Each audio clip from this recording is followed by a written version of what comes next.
La cérémonie de ce matin était une cérémonie de remise symbolique des chaussures aux enfants du département de Ziguinchor. Elle était accompagnée aussi de la remise du matériel de plein air qui est derrière moi, et puis d'un kit à l'endroit des écoles amies de l'enfant que nous soutenons à travers le département de Ziguinchor. Comme vous le savez, nous sommes une organisation qui est engagée pour le développement communautaire centré sur l'enfant. Il y a énormément d'activités que nous faisons ici dans le département de Ziguinchor, en mettant bien sûr l'enfant au centre de nos préoccupations et de nos pratiques.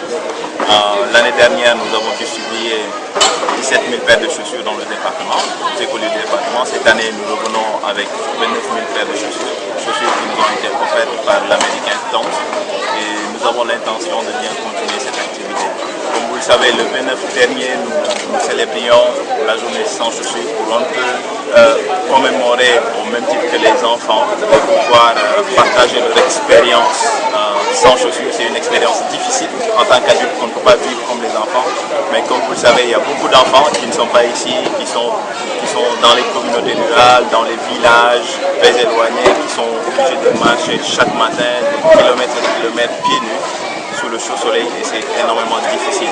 C'est pour ces enfants-là que nous faisons une dotation de chaussures. Quand nous entrons dans une école, nous donnons bien sûr à tous les enfants pour ne pas créer de discrimination. Pour les écoles du département sont, si je ne me trompe, au nombre de 99. L'année dernière, nous en avons touché 40. Et cette année-ci, nous irons bien au-delà. Nous irons vers les 80 écoles, que ce soit école élémentaire ou maternelle. Maintenant, le choix se fait en rapport avec nos agents de terrain et les associations communautaires.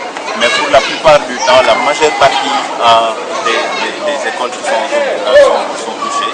Donc cette année-ci, on va nous focaliser sur les écoles de la commune de Ziguinchor. Au-delà de ça aussi, nous travaillons en partenariat avec l'IES qui nous oriente dans le cadre des appuis que nous portons à ces écoles. Maintenant, là, ça c'est un aspect de la journée. Le deuxième aspect, c'est la remise du matériel de plein air. Comme vous le savez, nous avons 10 centres de développement intégré de la petite enfance à travers le département de Ziguinchor. Et notre souci, c'est de faire en sorte que les enfants puissent être stimulés à travers le jeu.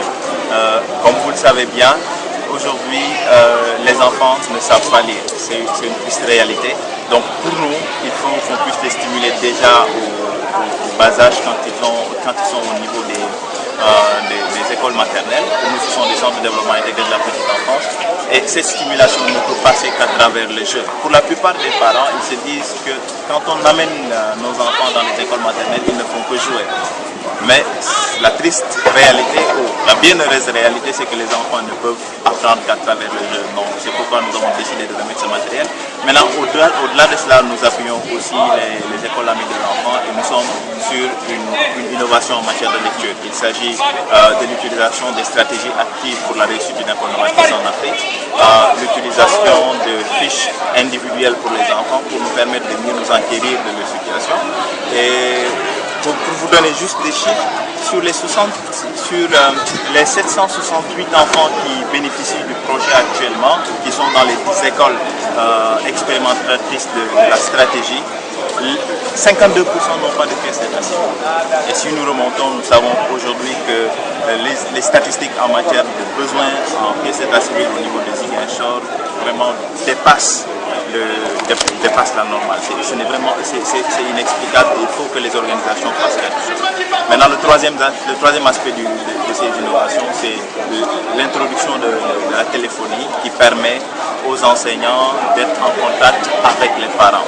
La réalité, c'est qu'aujourd'hui, beaucoup de parents ont démissionné de l'école. Dès qu'ils inscrivent leurs enfants, ils se disent « Oh, c'est ok, il y a le directeur, donc on peut ne pas aller à l'école ». Alors que les parents doivent être au cœur de l'éducation, centré sur l'enfant bien sûr, mais de retour à la maison, ils doivent aussi appuyer ces enfants-là à mieux étudier. Pour nous, les chaussures, c'est primordial.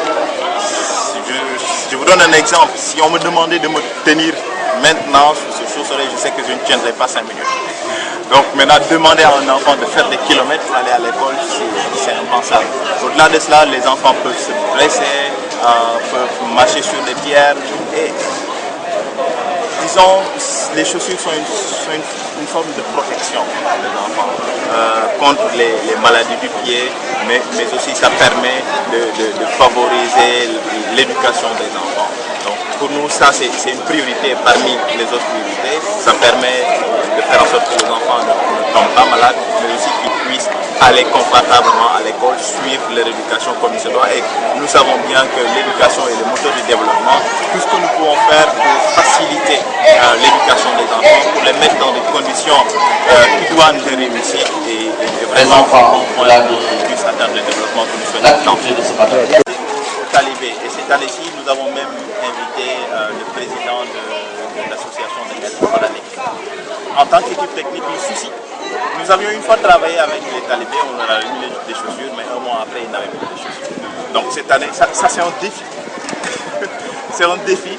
Donc cette année, ce que nous allons faire, c'est tester. Donc on va prendre une école, une des écoles coraniques à qui on va remettre des chaussures et on va signer un contrat avec eux pour leur dire voici ce que nous attendons de vous. Nous remettons des chaussures aux enfants, mais les chaussures ne doivent pas être vendues, les chaussures ne doivent pas être récupérées, il faut que les enfants les portent. J'ai détaché un agent qui va se charger de ce suivi-là. Maintenant, si à la fin de l'année, on se rend compte qu'ils ont utilisé les chaussures de manière adéquate, rien ne nous empêche, lors de la prochaine distribution, de pouvoir donner à tous les enfants. Parce que le fait, je pense qu'il est très facile de remettre les chaussures à des enfants. Mais comme vous le voyez, le plus difficile maintenant, c'est que les enfants mettent les chaussures partout où ils vont.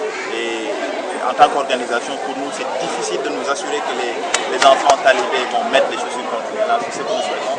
Donc nous allons travailler avec eux sur des contrats et on va suivre. On va nous assurer qu'ils sont en train de porter les chaussures. Mais si nous rendons compte qu'ils les portent effectivement, l'année prochaine, on compte bien l'élargir à tous les autres enfants.